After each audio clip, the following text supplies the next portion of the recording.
The front door was unlocked. That was the first thing Noelle noticed when she got home from work that Tuesday evening. Terrence always locked the door. Always. Even when he was inside. He had this thing about it, had been that way for all 8 years of their marriage. He would check the lock twice, sometimes 3 times before bed. So when Noelle turned the knob and it just opened, something cold settled in her chest. She stepped inside. The living room was empty. Not messy, not rearranged. Empty. The couch was gone. The coffee table, the floor lamp, the bookshelf she had spent 3 weekends sanding and refinishing herself. The rug her mother had given them as a wedding gift. All of it. Gone. Noelle stood in the doorway for a long time. She set her bag down on the hardwood floor because there was nowhere else to put it. The sound of it hitting the floor echoed through the hollow room. She walked slowly through the house, room by room, and it was the same everywhere. The dining room, bare walls, bare floor. The kitchen. Every dish, every pot, every utensil taken from the cabinets, even the spice rack. He had taken the spice rack. The bedroom was the worst. The bed frame, the mattress, the nightstands. Her jewelry box was gone. The closet was half empty, his side cleaned out. But he had left her clothes hanging there, untouched, like a cruel courtesy, as if to say, I took everything that mattered to me, and you were not on that list. On the kitchen counter, stuck to the bare granite with a piece of tape, was a yellow sticky note in Terrence's handwriting. It read, "The lawyer will be in touch." 5 words. 8 years of marriage. 5 words. Noelle peeled the note off the counter and held it between her fingers. She read it 3 times. Then she folded it in half and put it in her coat pocket. She did not cry. She would not give this empty house the satisfaction of hearing her break. She walked to the garage. The garage had been Terrence's domain. His golf clubs, his power tools, his workbench with the expensive vice grip he never actually used. All gone now. The shelves were bare. The walls had outlines where things used to hang, shadows of the life that used to fill this space. But in the far corner, sitting on the concrete floor under a layer of dust, was one thing he had left behind. Her grandfather's toolbox. It was old. It was red, though the red had faded to a dull rust color years ago. The metal was scratched and dented. One of the clasps didn't close right anymore. It had sat in this garage for the entire length of their marriage, and Terrence had complained about it every single year. He called it that ugly piece of junk. He said it made the garage look like a salvage yard. He asked Noelle 100 times to throw it away, and 100 times she had said no. It was the only thing her grandfather Henry had left her when he passed, and she would not get rid of it. Not for Terrence, not for anyone. Now it sat alone in an empty garage. The one item her husband did not think was worth taking. Noelle crouched down next to it and put her hand on the lid. The metal was cool under her palm.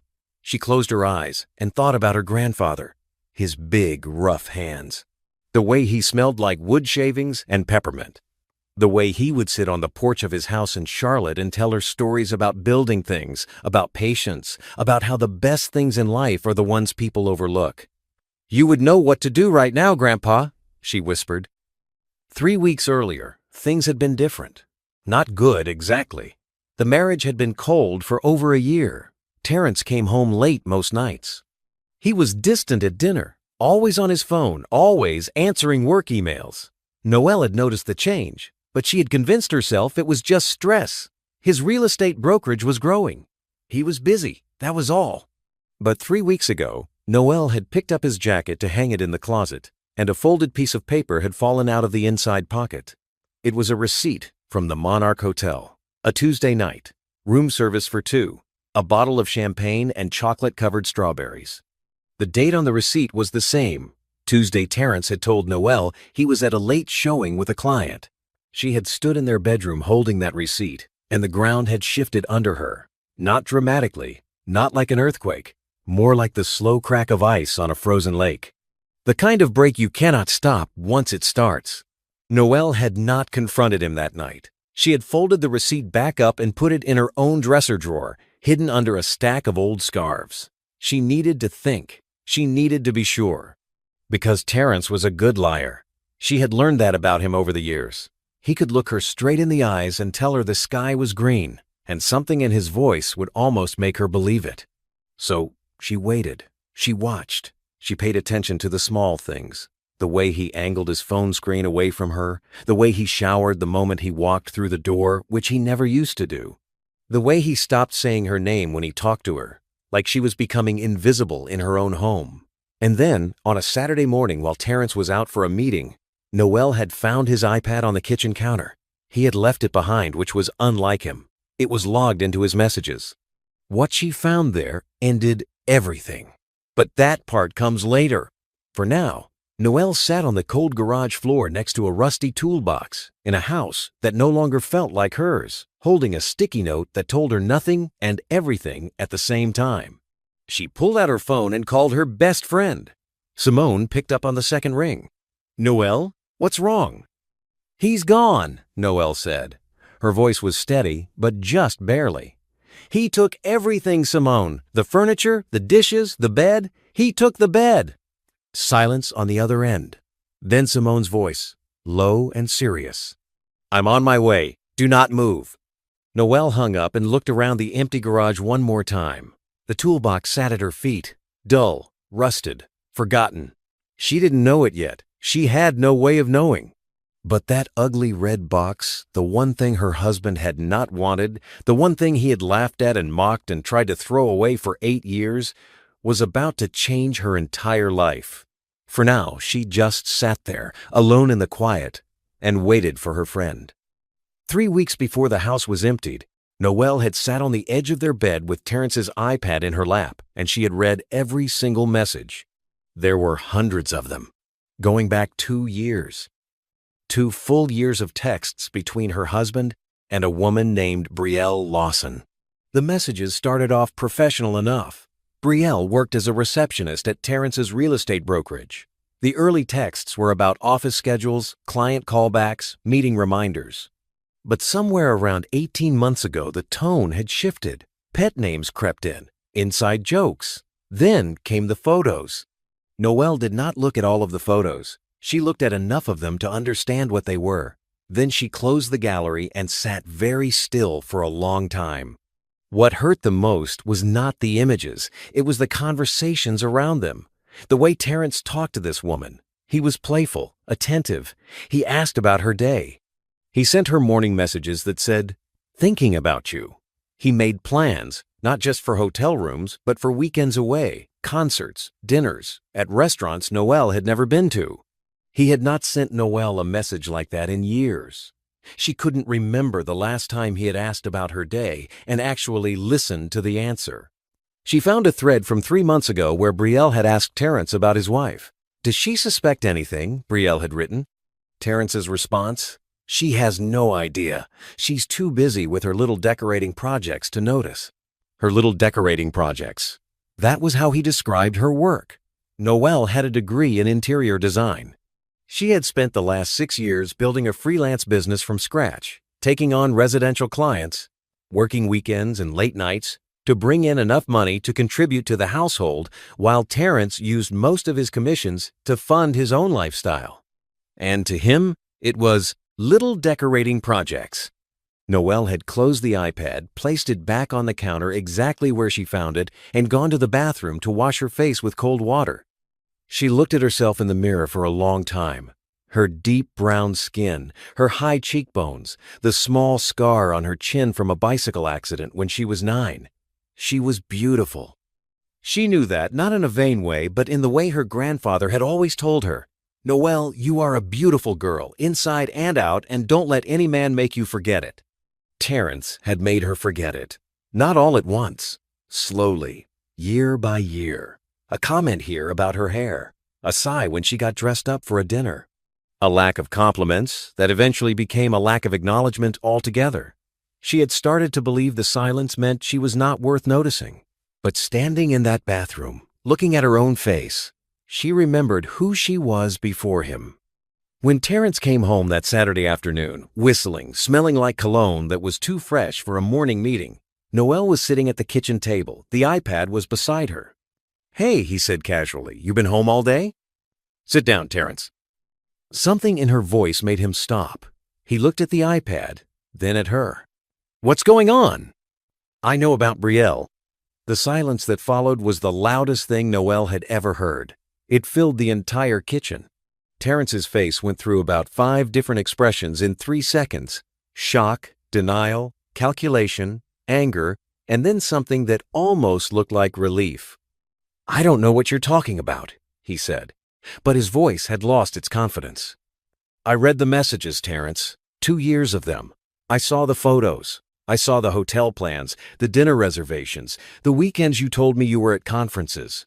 He sat down slowly, not across from her, but at the far end of the table, like he needed distance. "Look, Noelle.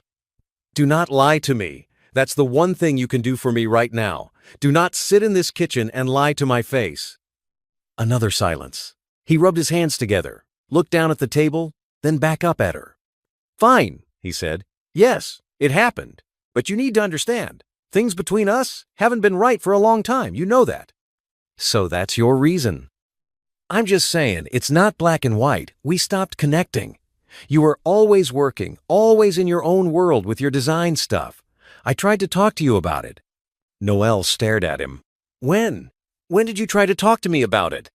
He opened his mouth, then closed it, because they both knew the answer. He had never tried. He had just found someone else. "Brielle makes me feel alive," he said quietly, like this was supposed to be an explanation that would make sense. "She's exciting. She pays attention. She's 28, Terrence. She works at your front desk." "That's not what this is about." "You're right. What this is about is that you have been lying to me every single day for 2 years. You looked me in the eyes, morning after morning, and you lied." Terrence leaned back in his chair and crossed his arms. And then he said the thing that burned the deepest. "Maybe if you had put as much effort into this marriage as you put into rearranging furniture for strangers, we wouldn't be here." Noelle stood up from the table. She picked up the iPad and placed it gently in front of him. "I want a divorce," she said. "Noelle, come on. Let's not be dramatic about this. I want a divorce, and I want you to move out. This is my house too." "Then I'll leave." "Oh, now you want to leave? After everything I've done for this family?" She almost responded to that. Almost. The words were right there, lined up and ready. All the nights she had cooked dinner alone. All the holidays he had cut short. All the school reunions and family events she had attended by herself because he was working late. All the times she had made excuses for him to her friends, to her mother, to herself. But she did not say any of it, because she realized in that moment that Terrence was not someone who could hear the truth. He had built a version of reality where he was the good guy, and nothing she said would crack it. So she turned and walked out of the kitchen, took her phone into the bedroom, and called Simone. "He admitted it," Noelle said. 2 years, Simone, 2 years." "I'm so sorry, Noelle. I need a lawyer." Simone gave her Patricia Okafor's number that same night. Patricia was a family law attorney Simone's cousin had used 2 years ago. She was known for being thorough, honest, and impossible to intimidate. Noelle called Patricia on Monday morning and told her everything. "I'll need copies of those messages," Patricia said. "Screenshots, timestamps, anything you can get." "Do you have access to financial records?" "Some. He keeps a lot of things separate." "That's going to be a problem. Men like Terrence always have something tucked away where they think no one can see it. We'll find it." What Patricia did not say, and what Noelle would learn the hard way, was that finding hidden money meant nothing if you couldn't prove it in court. And Terrence, for all his faults, was very good at hiding things. That night, Noelle slept in the guest room. Terrence slept in the master bedroom like nothing had happened. She could hear him on the phone through the wall, his voice low and muffled, and she knew exactly who he was talking to. She lay in the dark, staring at the ceiling, and she made herself a promise. She would not scream, she would not beg, she would not give him the satisfaction of seeing her fall apart. She would walk out of this marriage with her dignity, even if it was the only thing she had left. The divorce moved fast and ugly.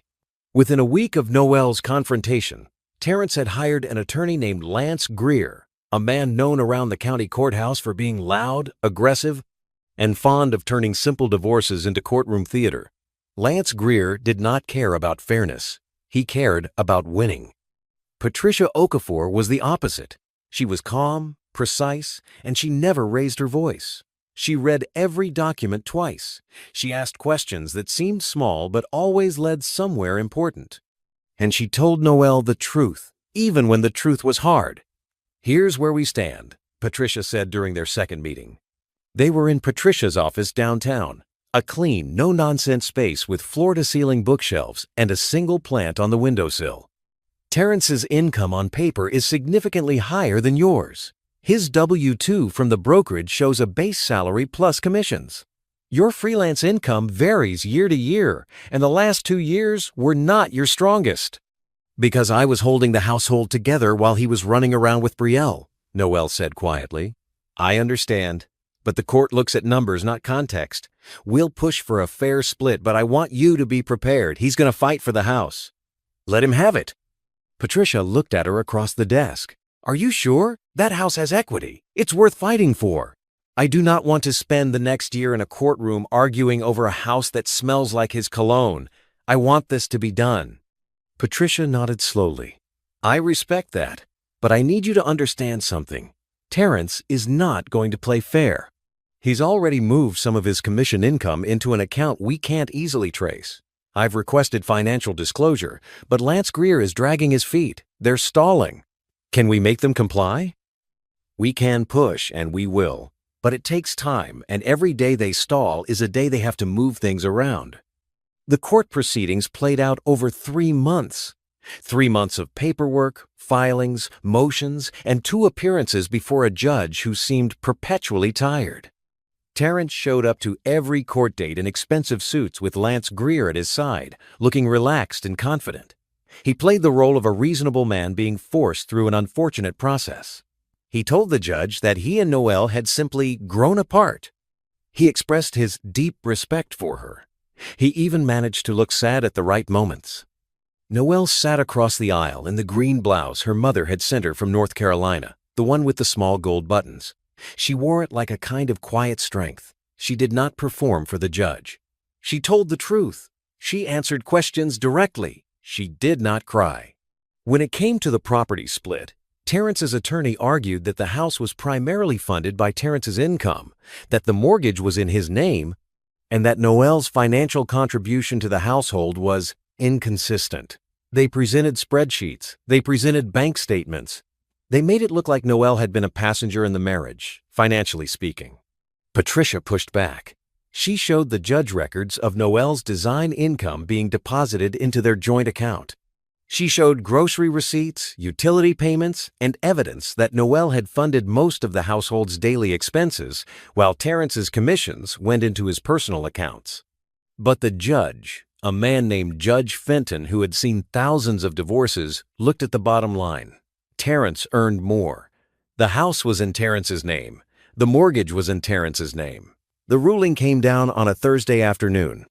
Terrence got the house. He got the newer car, a black SUV that Noelle had never liked anyway.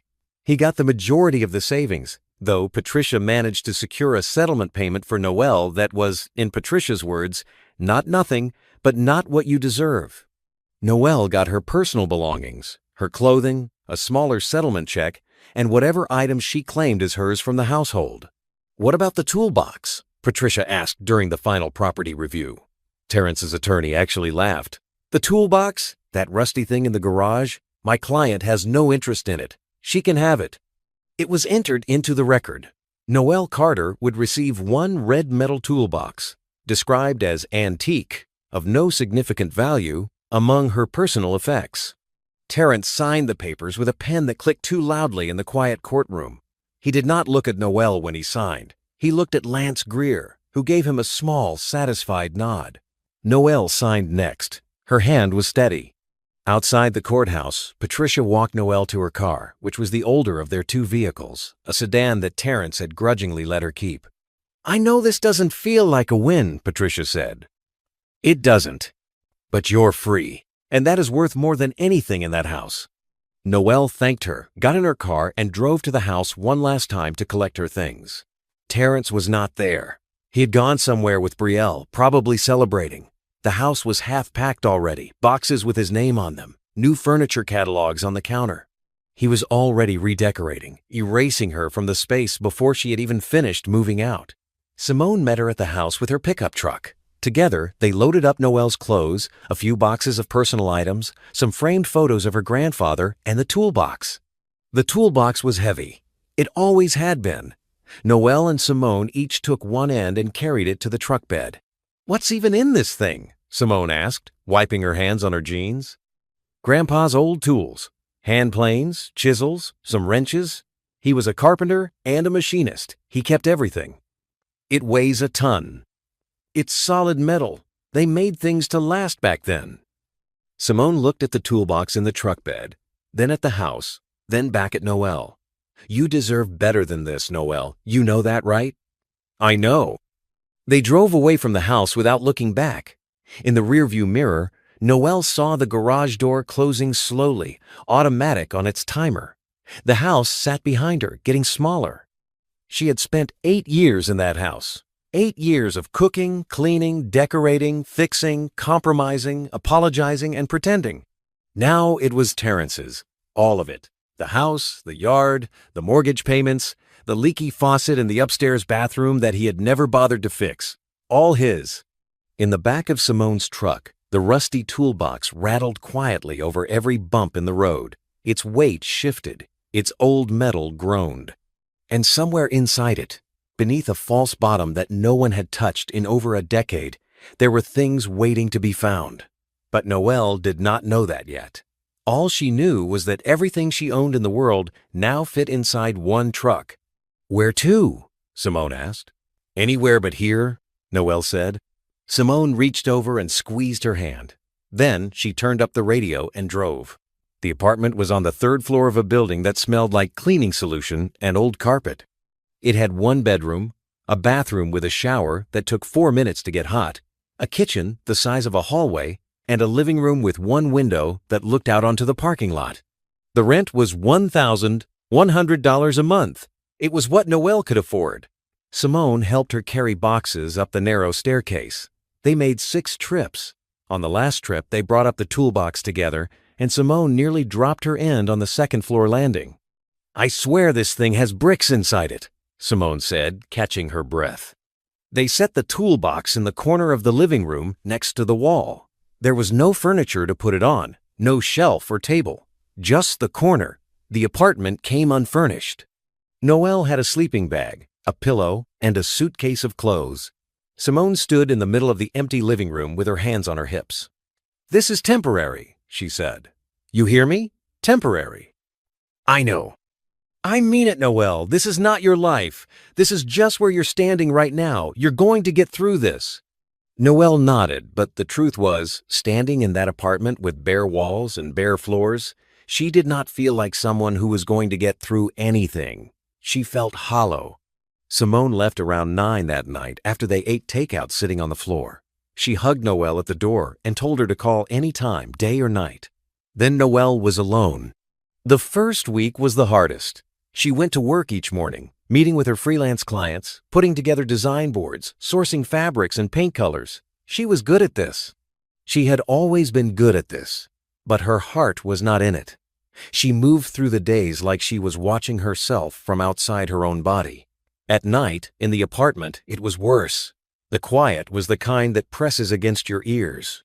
No sounds of Terrence watching television in the other room. No footsteps, no keys jingling in the door. Just her own breathing and the hum of the refrigerator.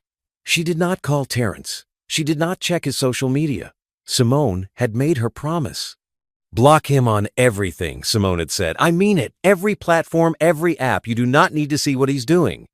Noelle had blocked him. But some nights, lying in her sleeping bag on the floor, she still wondered. Not because she wanted him back. She knew she did not want him back. But because her brain kept replaying the 8 years, searching for the moment things went wrong, searching for the things she could have done differently. She knew this was a trap. She knew it was not productive. Patricia had told her, "You did not cause this. Do not spend your energy trying to figure out what you could have changed. He made his choices." But knowing something and feeling something are 2 different things. By the 2nd week, Noelle had bought a cheap futon, a small kitchen table, and 2 folding chairs. She hung 1 photo on the wall, a picture of her grandfather standing in front of his workshop in Charlotte, wearing his canvas apron, smiling his wide, gap-toothed smile. It was the only decoration in the entire apartment. One Thursday evening, after a particularly long day of client meetings that led nowhere, Noelle came home and sat on the futon and stared at the toolbox. It had been sitting in that corner since she moved in. She hadn't opened it, hadn't touched it. It just sat there, the same way it had sat in Terrence's garage for 8 years, ignored and underestimated. She got up and walked over to it. The clasps were stiff. The left one had always stuck. She pressed it with her thumb the way her grandfather had taught her, at an angle, and it popped open. The lid creaked as she lifted it. Inside, the top tray was arranged the way it had always been.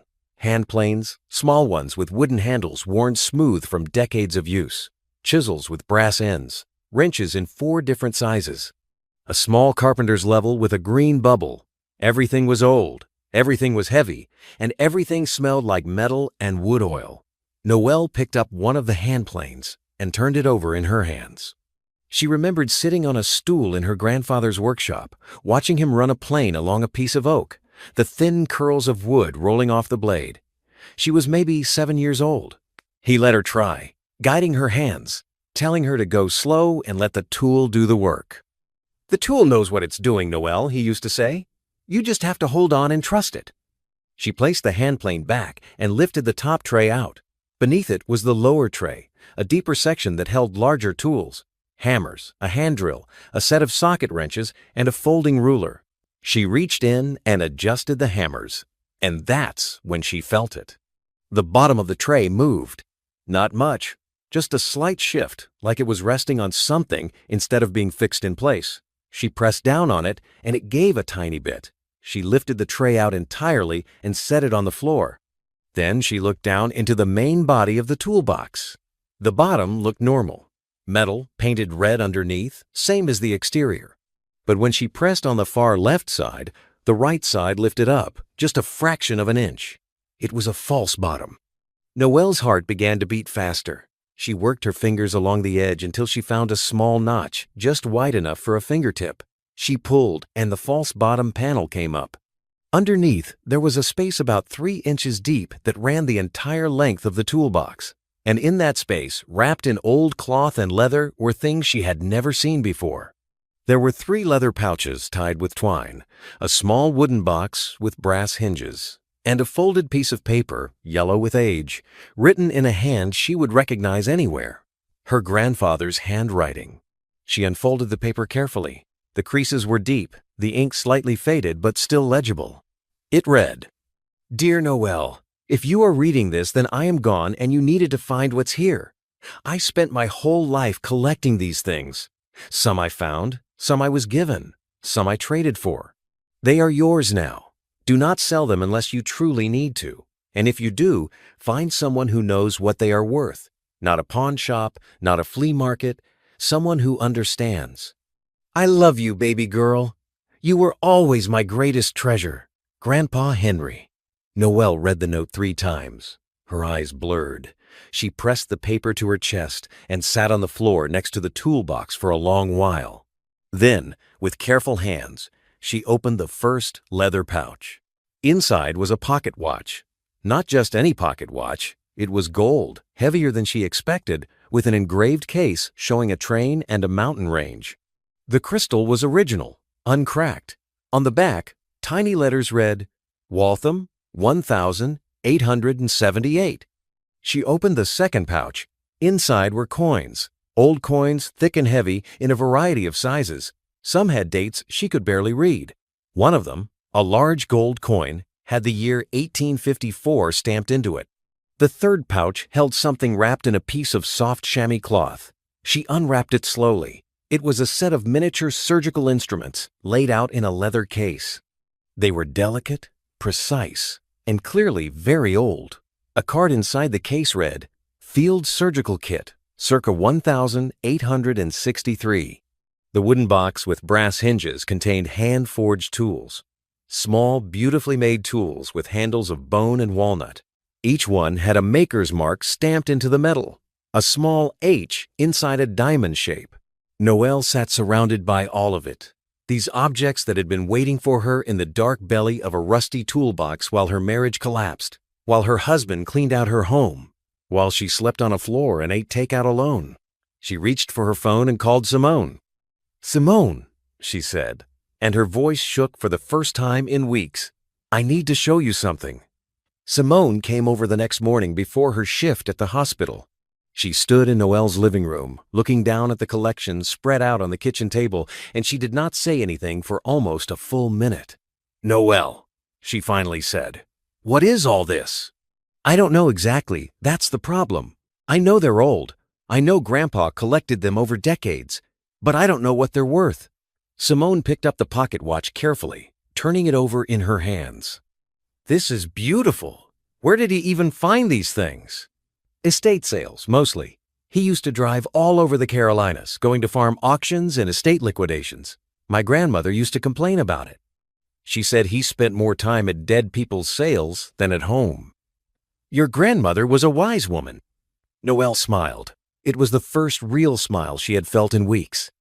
"I need to get these appraised," Noelle said. "But I don't know who to call. Grandpa's note said not a pawn shop, not a flea market. Someone who understands." Simone thought for a moment. "My uncle used to collect coins. He took his stuff to a guy down on Mercer Avenue, an antiques dealer. Old man, been in business forever. Let me get you the name." By that afternoon, Noelle had the name Mr. Roland Whitfield. He operated out of a narrow shop called Whitfield Rare Antiques and Estate Appraisals, tucked between a dry cleaner and a Thai restaurant on the east side of the city. Noelle called and made an appointment for the following day. She did not sleep that night. She lay on her futon, staring at the ceiling, thinking about her grandfather. Henry Franklin had been a quiet man. He worked as a machinist at a manufacturing plant for 32 years, and on weekends he built furniture in his workshop behind the house. He never talked about money. He never talked about wealth. He wore the same work boots until they fell apart, and he drove the same truck for 15 years. But he traveled every weekend. Those estate sales, those auctions, those long drives into the countryside. Noelle's grandmother, who passed before Henry did, used to say, "Your grandfather comes home with junk and smiles." What nobody knew, what even Noelle's mother Denise did not know, was that Henry Franklin had been quietly assembling one of the most remarkable private collections in the state. And he had hidden it all inside a toolbox. The next morning, Noelle put on her blue wrap dress, the one she wore when she wanted to feel like herself, and drove to Whitfield Rare Antiques with the toolbox in the back seat. Mr. Whitfield was a thin man with wire-rimmed glasses and a white beard that was trimmed close to his jaw. He moved slowly, deliberately, the way people do when they have spent their lives handling objects that break easily. His shop was crowded but organized. Glass cases held jewelry, silverware, and small figurines. The walls displayed framed maps and old photographs. "Mrs. Carter?" he said when she walked in. "Yes. Thank you for seeing me on short notice. Please, bring it in." Noelle carried the toolbox to the long wooden counter at the back of the shop. She set it down and opened it, removing the top tray and the lower tray to reveal the false bottom. Then she laid out the leather pouches, the wooden box, and her grandfather's note. Mr. Whitfield put on a pair of cotton gloves. He picked up the pocket watch first. Within 5 seconds, his expression changed. The polite, professional calm was replaced by something sharper. He brought the watch close to his face, turning it slowly, examining the engravings, the crystal, the movement visible through the back case. "Where did you get this?" he asked. "My grandfather. He collected things his entire life. These were hidden in the toolbox." Mr. Whitfield set the watch down carefully and picked up the coins. He examined each one individually, using a jeweler's loupe. His hands were steady, but Noelle noticed a slight tension in his shoulders, the kind of tension a person shows when they are trying very hard to stay calm. He spent 45 minutes going through everything: the surgical kit, the hand-forged tools, the coins, the pocket watch. He made notes on a pad of paper, jotting down dates, maker's marks, and condition assessments. When he reached the hand-forged tools in the wooden box, he set down his loupe and took off his glasses. "Mrs. Carter, do you know what these are?" "Old tools." "These are hand-forged woodworking tools made by Josiah Pemberton. He was a free black craftsman in North Carolina in the mid-1800s. He made tools for other freedmen and for plantation workshops. His work is extremely rare. There are maybe 12 known Pemberton pieces in existence. You have 4. Noelle felt the room tilt slightly. The pocket watch is in 1,878 Waltham Railroad grade in near-mint condition. The coins include an 1,854 Liberty Head Double Eagle that, if it grades the way I think it will, is worth a substantial amount on its own. The surgical kit is a Civil War-era field set, and based on the markings, it was likely used by a Union Army surgeon. He paused. "Mrs. Carter, I've been in this business for 37 years. I've appraised estates worth millions, but I have never seen a private collection like this assembled by one person. Your grandfather had an extraordinary eye." "How much?" Noelle asked. Her voice came out quieter than she intended. Mr. Whitfield looked at his notes. Then he looked at Noelle over the top of his glasses. "A conservative estimate, and I mean conservative, accounting for current auction values and the condition of these pieces. The total value of this collection is approximately $4.2 million. The number hung in the air between them. Noelle did not gasp. She did not scream. She sat down on the wooden stool next to the counter and placed both hands flat on the surface to steady herself. She stared at the toolbox, the rusty, dented, faded red box that Terence had mocked every year of their marriage.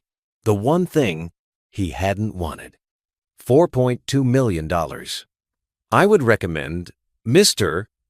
Whitfield continued gently, that you secure these items in a bonded storage facility immediately. I can provide referrals, and when you're ready to discuss options, whether that's selling individual pieces at auction, selling the collection as a whole, or insuring it for private display, I can connect you with the right people." "I need to think," Noelle said. "Of course, take your time. But please, Mrs. Carter, keep these safe. The Pemberton tools alone are museum-quality pieces. If word got out—" "I understand."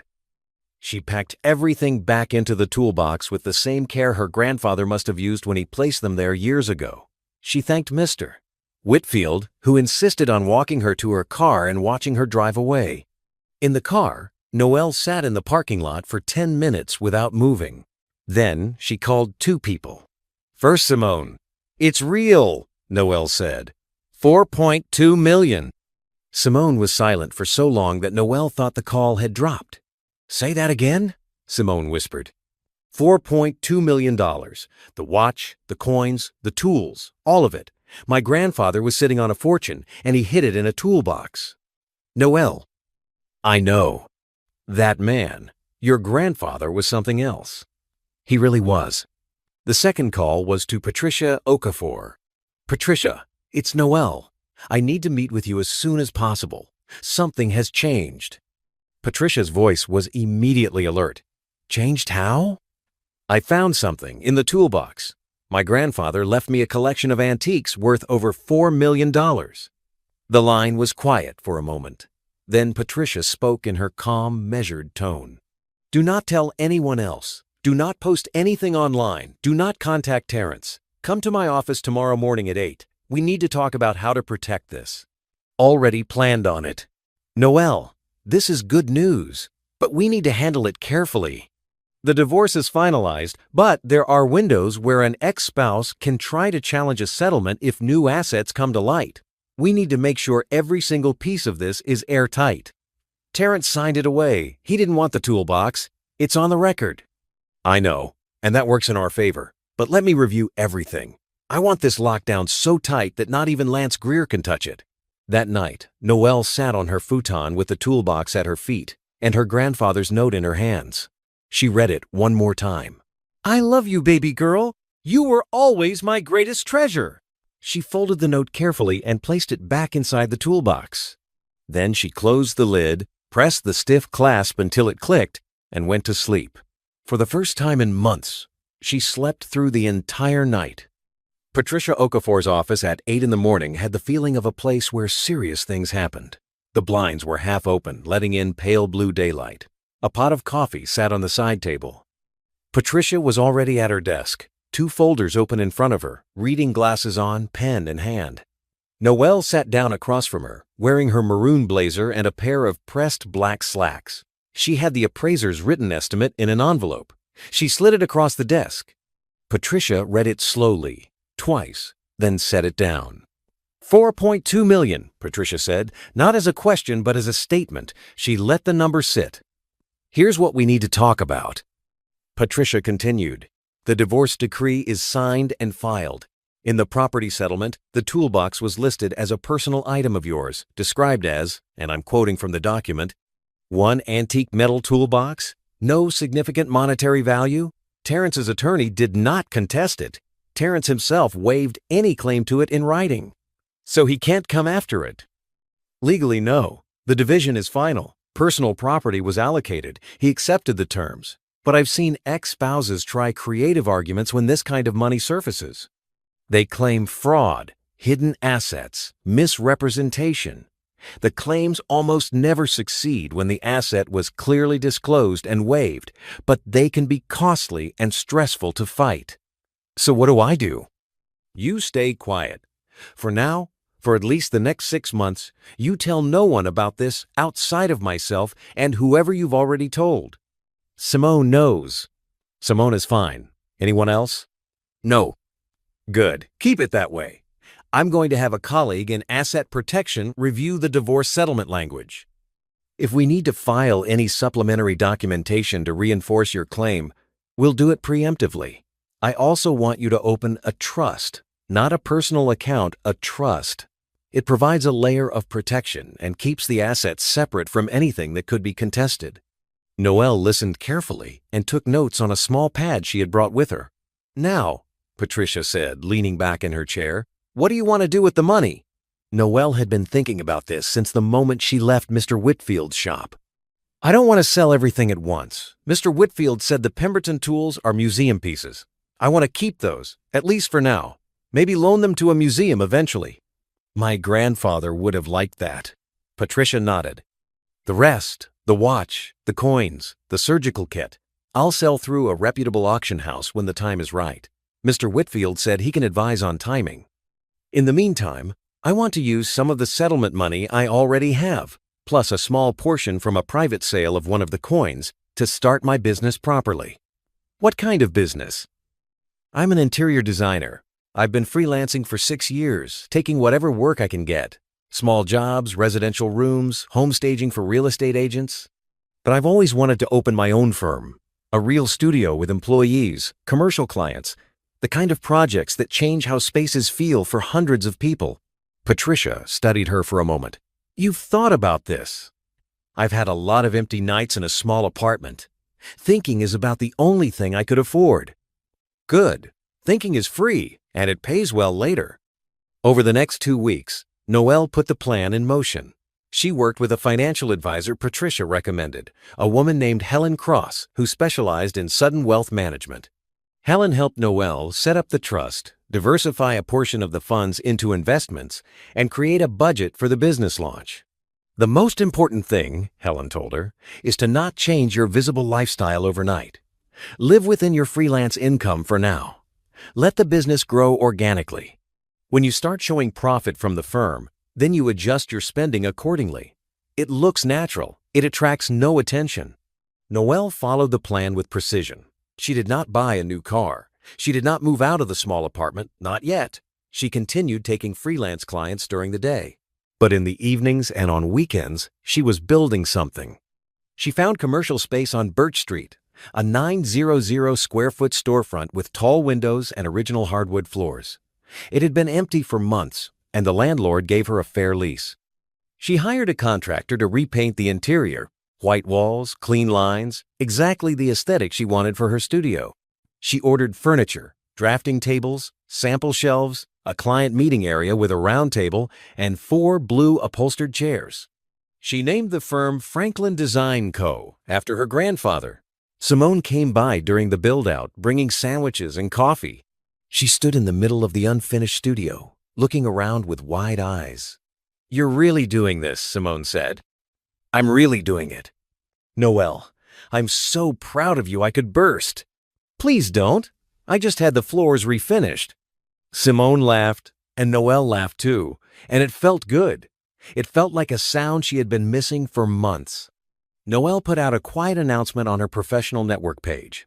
Nothing flashy, just a simple post with a photo of the studio door, freshly painted, with the name Franklin Design Co., stenciled in green letters.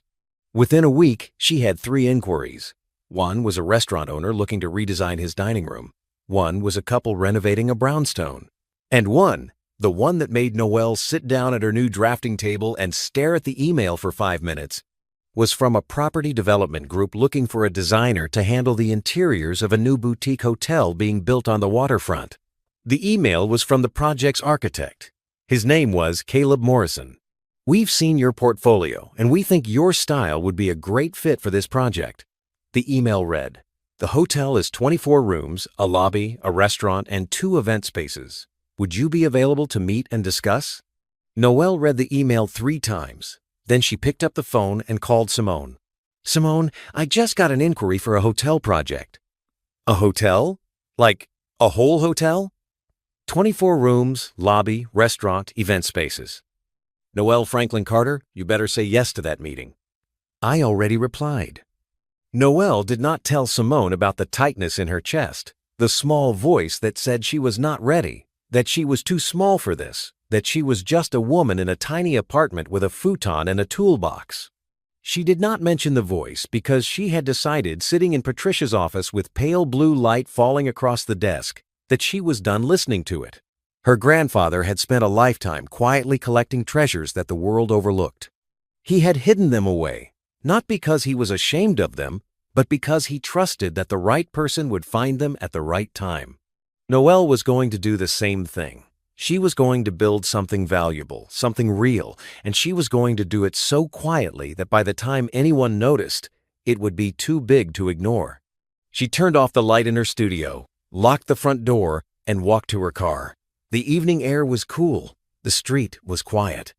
She drove home to her small apartment, heated up leftover soup, and sat at her kitchen table with her laptop, looking at boutique hotel interiors from around the world. She worked until midnight. Then she went to sleep.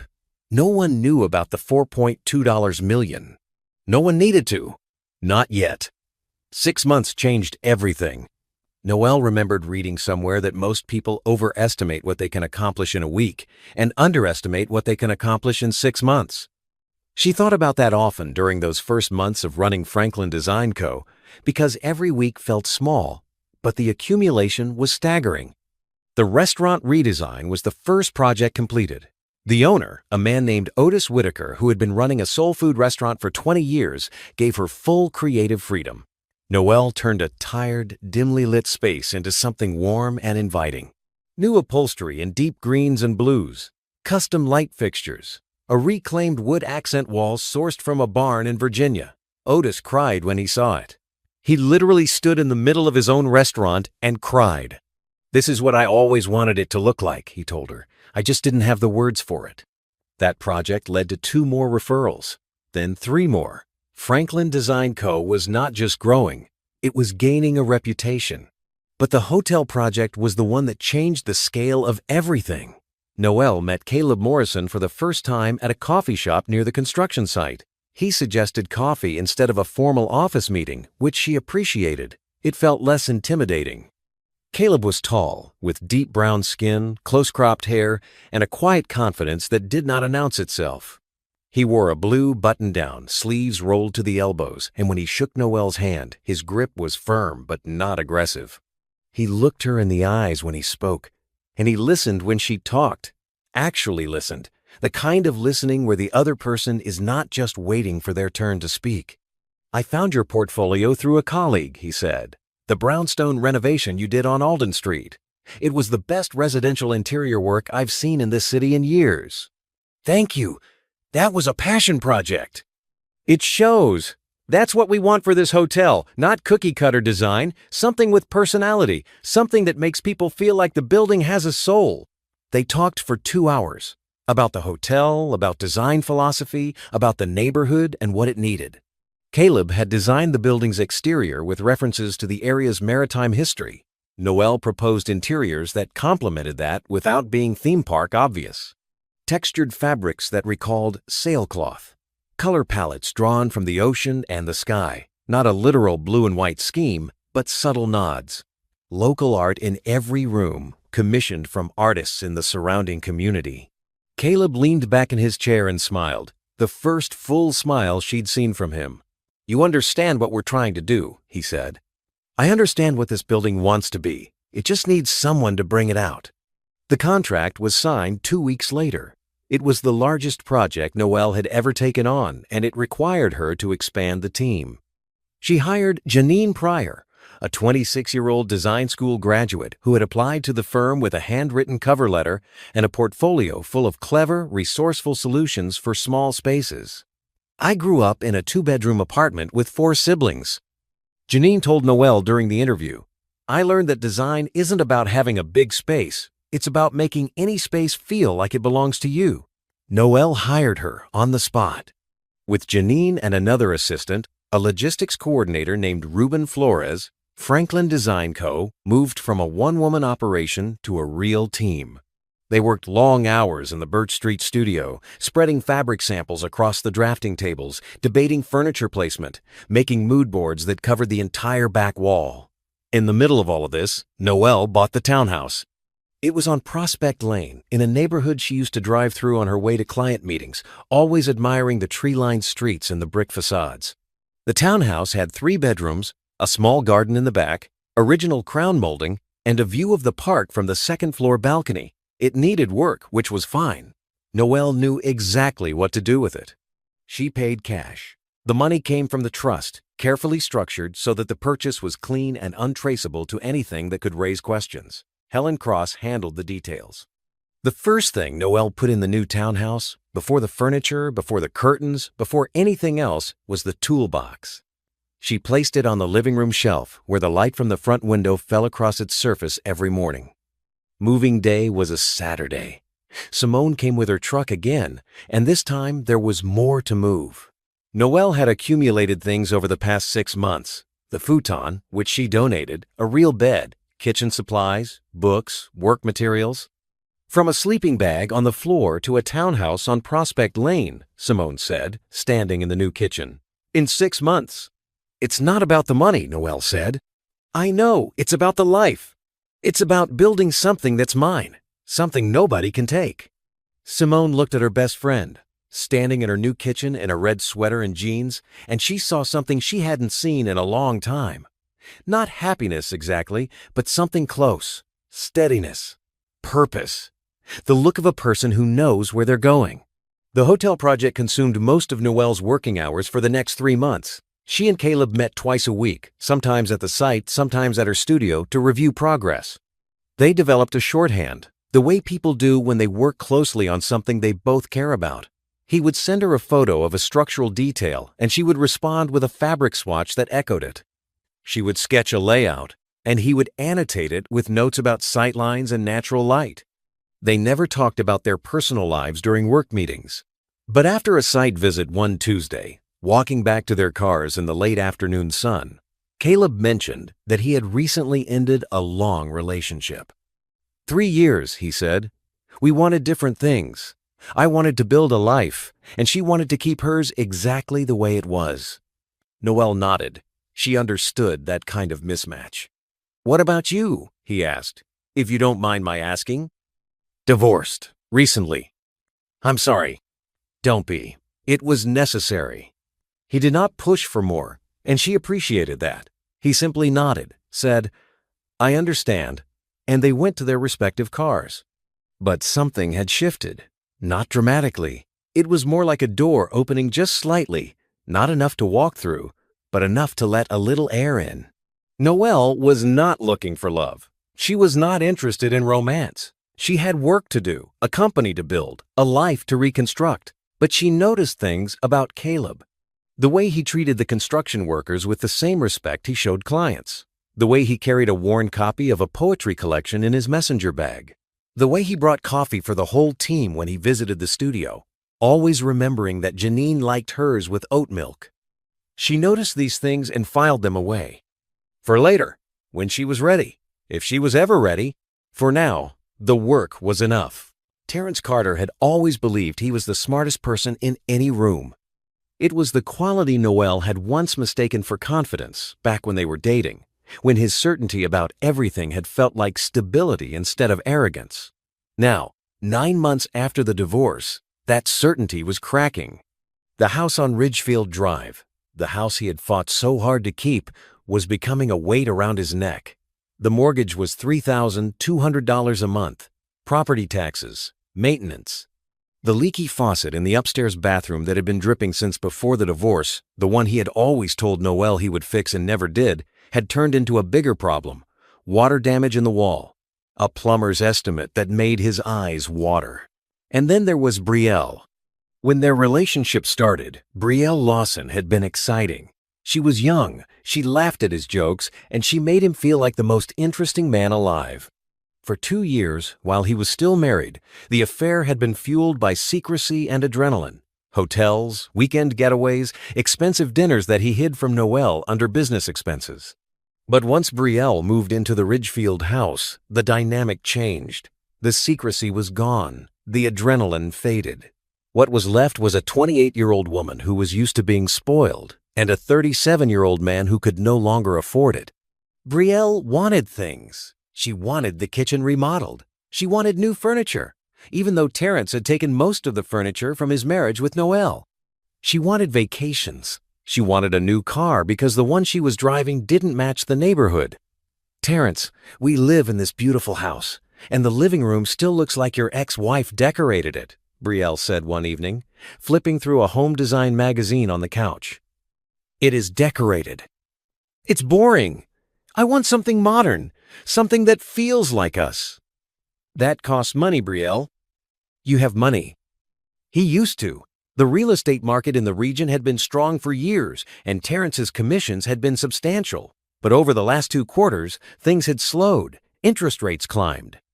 Listings sat on the market longer. Buyers pulled back. His income dropped by nearly 40%. And it happened so gradually that he didn't fully register it until his checking account balance told the story. He was not broke, but he was spending more than he was making, and Brielle's expectations had not adjusted to match. They argued more about money, about the house, about the future. Brielle was not interested in budgeting. She was not interested in compromise. She had entered this relationship as the other woman, the exciting alternative, and she had no intention of downgrading to the role of a domestic partner counting pennies. "Maybe if you worked harder," she told him one night during an argument about a credit card bill. It stung, because it sounded like something he had once said to Noel. He didn't make the connection, not consciously, but it lingered. Meanwhile, the mortgage payments were becoming a problem. Terrence had always been good at keeping up appearances, but the numbers were getting harder to manage. He skipped a payment in March, then another in May. The bank sent letters. He ignored them, telling himself the market would bounce back. It always did. On a Tuesday morning, standing in line at a coffee shop, Terrence saw a copy of a local business magazine on the rack by the register. The cover featured a photo of a sleek, modern hotel lobby with the headline, "The Rise of Boutique Design: How Local Firms Are Reshaping Hospitality." He almost didn't pick it up, but then he saw a smaller photo in the bottom corner, a woman standing in front of a storefront. Green letters on the glass door, Franklin Design Co.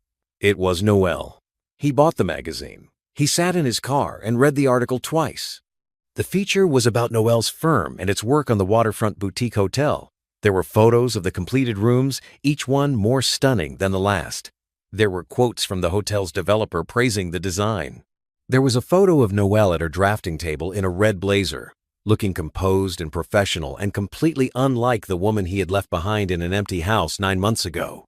The article called Franklin Design Co., one of the most exciting new firms in the region's design community. It mentioned upcoming projects. It described Noel as a designer whose work balances elegance with emotional intelligence. Terrence stared at the magazine for a long time. He had not thought about Noel much since the divorce.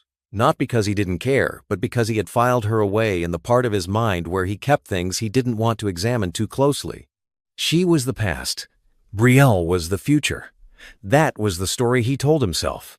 But looking at this magazine, at the photo of Noel thriving, building something real, glowing with a kind of confidence he had never seen in her during their marriage, Something bitter rose in his throat. He picked up his phone and called her number. It rang 4 times, then went to voicemail. "Noelle, it's Terrence. I saw the magazine article. Look, I just wanted to say congratulations, and maybe we could talk sometime? I've been thinking about things and, anyway, call me back when you get a chance." Noelle listened to the voicemail once, standing in her studio on Birch Street. Janine was at the drafting table behind her, working on a mood board. Noelle played the message, then deleted it. She did not call back. Terrence waited 3 days. Then he called again. Voicemail again. He left another message, this one shorter. "Hey, it's me, just checking in. Hope you're doing well." No response. He tried texting. "Saw the article. Really impressed. Can we catch up?" Read. No reply. The silence from Noelle was more devastating than any argument could have been. Arguments, at least, meant the other person still cared enough to fight. Silence meant she had moved on so completely that he no longer occupied any space in her life. Terrence set the phone down on his kitchen counter, the same counter where Noelle had once cooked dinner every night, and he looked around the house. Brielle had put new curtains in the living room. They were white and sheer and too thin for the windows. The kitchen still had the tile backsplash Noelle had installed herself 2 summers ago. The wall in the hallway still had the hook where her grandfather's photo used to hang. She had left traces everywhere, small ones, the kind of traces that only mattered if you knew where to look. His phone buzzed. A text from Brielle. "Can you pick up wine on the way home? The good kind." He put the phone in his pocket and drove to the store, and he bought the cheap kind because the good kind was no longer in the budget. At home, Brielle looked at the bottle and frowned. "I said the good kind." "This is fine." "This is $12, Terrence." "It's wine. It does the same thing regardless of the price." They ate dinner in a silence that felt different from the silences he had shared with Noelle. With Noelle, silence had been comfortable, the kind of quiet that happens between 2 people who are simply existing in the same space. With Brielle, silence felt like a countdown. After dinner, Brielle went upstairs without saying goodnight. Terrence sat in the living room and looked at the magazine again. In the photo, Noelle was wearing a red blazer. Her skin was radiant. Her posture was strong. Her expression was calm, the kind of calm that comes from a person who knows exactly where they stand. He closed the magazine and set it on the coffee table, face down. He did not know about the toolbox. He did not know about the $4.2 million. He did not know that the woman he had called his wife for 8 years, the woman whose little decorating projects he had mocked, was now sitting on a fortune that had been hidden inside the one thing he had refused to take. He would find out soon enough. 1 year after the divorce, Franklin Design Co. won the Regional Interior Design Award for the Boutique Hotel project. The ceremony was held at the Whitcomb Center downtown, a venue Noelle had actually visited once as a guest years ago when Terrence dragged her to a real estate industry gala. She remembered feeling invisible that night, standing in a corner in a dress Terrence hadn't commented on, watching him work the room while she held a glass of sparkling water and waited to go home. Now she stood at the podium in a green silk dress with gold earrings that caught the stage lights. The room held 200 people, and they were all looking at her. "Thank you," she said. Her voice was clear and even. "This award belongs to the entire Franklin design team. Janine Pryor, who brought more creativity to this project than I could have asked for. Ruben Flores, who somehow kept us on schedule despite my tendency to change my mind about textiles at the last possible moment." Quiet laughter from the audience. "But I want to talk about the name of the firm for a moment. Franklin Design Co. is named after my grandfather, Henry Franklin. He was a machinist and a craftsman in Charlotte, North Carolina. He spent his life building things with his hands. Beautiful things, practical things, things that lasted. He taught me that good work speaks for itself, that you don't need to announce your value to the world. You just need to do the work, and the right people will notice." She paused.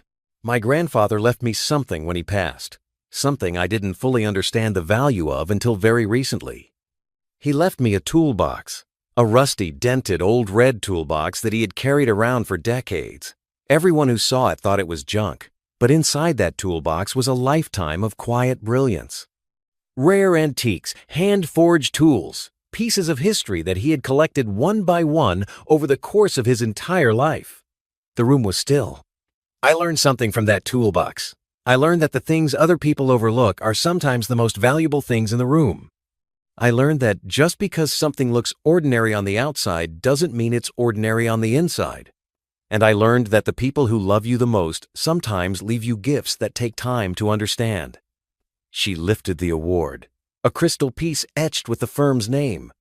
This is for you, Grandpa. Everything I build because you taught me how. The applause was warm. Noelle returned to her seat at the front table, where Simone was wiping her eyes with a cocktail napkin and Janine was grinning so wide it looked like it hurt. 2 weeks after the ceremony, a journalist named Diane Kessler from the city's main newspaper reached out to Noelle for a feature piece. Diane was writing a series on local entrepreneurs, and Noelle's speech had caught her attention. "I'm interested in the full story," Diane said during their phone call. "The toolbox, the grandfather, how you started the firm. There's something powerful there." Noelle considered it carefully. She talked to Patricia first. "The divorce has been final for over a year," Patricia said. "The asset division is settled and cannot be reopened. The toolbox was explicitly allocated to you in the decree. There is no legal risk in going public." "What about Terrence?" "What about him? He has no claim. The document is clear, and his own attorney laughed it off during proceedings. If he tries anything, we shut it down in a day." Noelle gave the interview. The article ran on a Sunday, front page of the lifestyle section. The headline read, "The Rusty Toolbox: How One Woman's Inheritance Became a $4.2 million Discovery and a Design Empire." The piece told the story well. Diane Kessler was a careful writer. She covered Noelle's childhood in Charlotte, her grandfather's life and legacy, the discovery of the hidden compartment, the appraisal, and the founding of Franklin Design Co.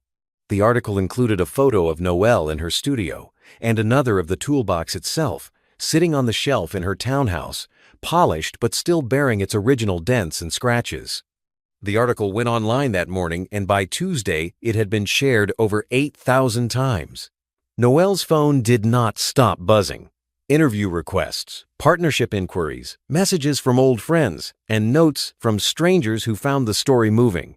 Janine had to manage the studio inbox because it was overflowing with messages from potential clients. Terrence Carter read the article on Sunday afternoon. He was sitting on the couch in the Ridgefield house, the house with the second notice mortgage letter sitting on the kitchen counter. The house where Brielle had packed a bag 2 weeks earlier and gone to stay with a friend for a while after their latest argument about money. He was alone. He read the article once, quickly, his eyes scanning for the key details. Then he read it again, slowly. The toolbox, the rusty red toolbox, the one he had called "that ugly piece of junk," the one he had begged Noelle to throw away, the one his own attorney had laughed about during the divorce proceedings. It was worth $4.2 million. The number landed in his stomach like a stone dropped in water. He felt the impact spread outward, rippling through every memory, every conversation, every moment he had mocked that box and the woman who refused to let it go. He picked up his phone and called Lance Greer. "Lance, I just read something. My ex-wife's toolbox, the one we left out of the settlement because it was worthless. It's worth $4 million. We need to reopen the settlement." Lance Greer was quiet for a moment. Then he sighed. "Terrence, we went over the personal property allocation line by line. The toolbox was listed. You waived any claim to it. I have the signed document. But I didn't know it was worth $4 million. That has to be fraud. She hid the value." She didn't know the value either. The article says she discovered the hidden compartment after the divorce was finalized. There's no fraud if the value was unknown to both parties at the time of the agreement. But, Terrence, listen to me. The item was her personal inheritance from before the marriage. It was classified as her separate property. You explicitly declined it. Even if you hadn't, it would be an uphill battle. Premarital inheritance is one of the hardest things to claim in a divorce settlement. You have no case. There has to be something. Anything. There isn't. I'm sorry, but this is not something I can help you with. If you want a second opinion, I can refer you to someone, but I'm telling you, any attorney worth their license will say the same thing." Terrence hung up and sat in the quiet house for a very long time. He thought about calling Patricia Okafor's office directly. He did the next morning, leaving a message with her secretary. Patricia called him back herself. "Mr. Carter," she said, and her voice had the same calm authority it always had. "I'm calling you as a courtesy. You have no legal basis for any claim against the assets described in the recent article. The toolbox was allocated to my client during the divorce. You waived your interest. The items inside were a premarital inheritance. This matter is closed." "She knew," Terrence said. "She must have known. My client discovered the hidden compartment after the settlement was finalized. The appraiser's documentation includes dated records confirming the timeline. There is nothing here for you, Mr. Carter. I strongly advise you not to pursue this further." The line went dead. Terrence set the phone on the counter and looked around the empty kitchen. The house was too big for one person. The silence was the wrong kind of silence. Not peaceful, just empty. He thought about the sticky note he had left Noelle the day he cleaned out the house. 5 words. "The lawyer will be in touch." He wondered what she had felt when she read it. If she had cried, if she had been angry. He would never know, because Noelle had not called him back, and she never would. 1 year and 3 months after the divorce, on a Saturday morning in early October, Noelle Franklin Carter stood on the balcony of her townhouse on Prospect Lane and drank coffee while the sun came up over the park across the street. The air was cool, the kind of cool that arrives with autumn and reminds you that time is always moving forward, that seasons do not stop for anyone's grief or joy. The trees in the park were beginning to turn, yellows and oranges pressing through the green. A man jogged along the path with a golden retriever that kept stopping to investigate squirrels. Noelle wore a blue cotton robe and slippers. Her hair was wrapped in a silk scarf.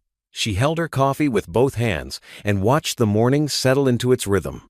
Inside the townhouse, the living room was everything she had designed it to be. Clean lines, thoughtful colors, pieces she had chosen herself. The couch was linen, a soft sage green. The bookshelves held her grandfather's photo, her design books, a collection of pottery she had started buying from local artists. And on the center shelf, lit by the morning sun streaming through the front windows, sat the toolbox. She had not restored it to look new. That would have been wrong. She had cleaned it carefully, removed the surface rust, and sealed the metal to stop further deterioration. But the dents were still there. The scratched paint was still there. The clasp that never closed right was still there. These were part of its story. You don't erase the marks that prove something has been carried through a life. The Pemberton tools were on loan to the National Museum of African American History. Noelle had contacted them 6 months ago, and the curators had nearly fallen out of their chairs. 4 hand-forged tools made by a free black craftsman in 1850s North Carolina. They were now displayed in a glass case in the permanent collection, with a small placard that read, "On loan from the Franklin Family Collection, Charlotte, NC." Noelle had flown to Charlotte to tell her mother about the tools and the museum. Denise Franklin, who had spent years rolling her eyes at her father's junk collecting, had sat in her kitchen and stared at the museum's acceptance letter for 10 minutes. "Mama, are you okay?" Noelle had asked. "Your grandfather was always smarter than all of us," Denise said.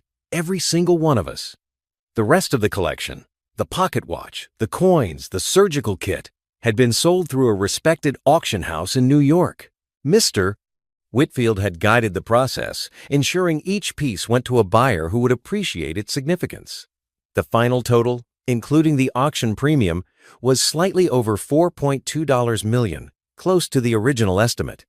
The money was in the trust, growing steadily.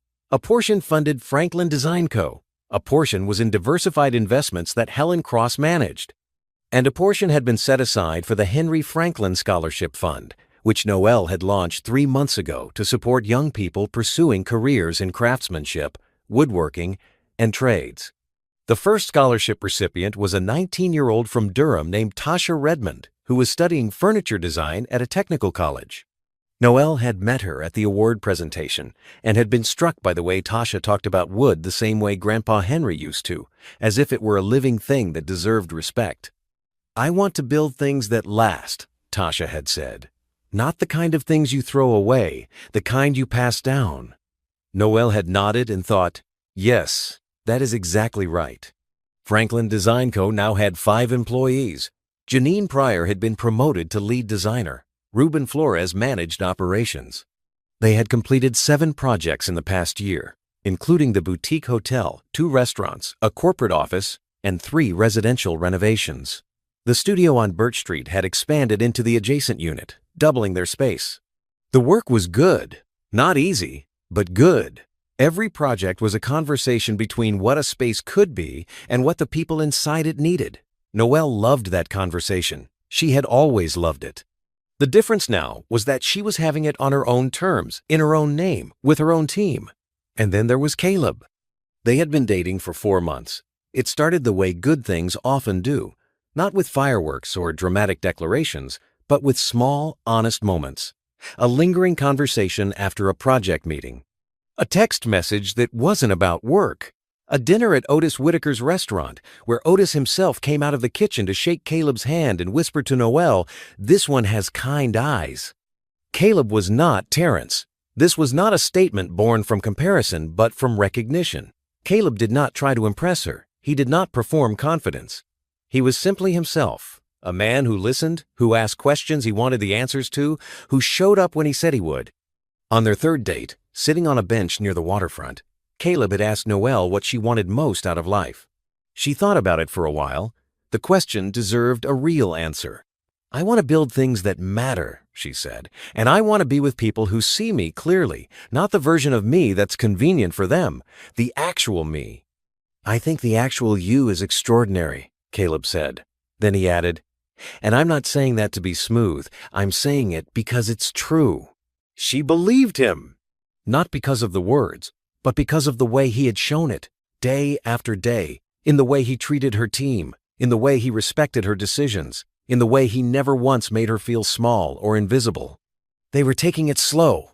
Noelle was in no rush. She had learned what happens when you rush into something without knowing who you are first. She knew who she was now. She was Noelle Franklin Carter, designer, granddaughter, business owner, and a woman who had walked through the worst year of her life and come out on the other side holding something beautiful. Not the money. The money was a tool, just like the contents of the toolbox. Useful, valuable, but not the point. The point was this. She was standing on her own balcony, in her own home, drinking coffee she made in her own kitchen, looking out at a morning that belonged entirely to her. No one had given her this. She had built it, piece by piece, the same way her grandfather had built his collection, the same way he had built furniture in his workshop, slowly, carefully, with intention. Her phone buzzed on the kitchen counter. She walked inside and picked it up. A text from Simone. "Breakfast? I'm craving that place on 7th. A text from Janine. "New client inquiry, big one. Details in your inbox." A text from Caleb. "Good morning. Hope today is as good as you deserve." She smiled. 3 messages, 3 people who saw her clearly. That was more wealth than any toolbox could hold. She set the phone down and looked at the toolbox on the shelf. The morning light moved across its surface, catching the old red paint, the dents, the scratches, the imperfect clasp. It was not beautiful in the way most people understood beauty. It was beautiful in the way things are when they have survived. Noelle put on her coat, a bright red one that Simone said made her look like a woman who owned the city, and headed for the door. She had breakfast to eat, clients to meet, and a life to continue building. The toolbox stayed on the shelf, catching the light, patient, steady, full of history and worth, just like her.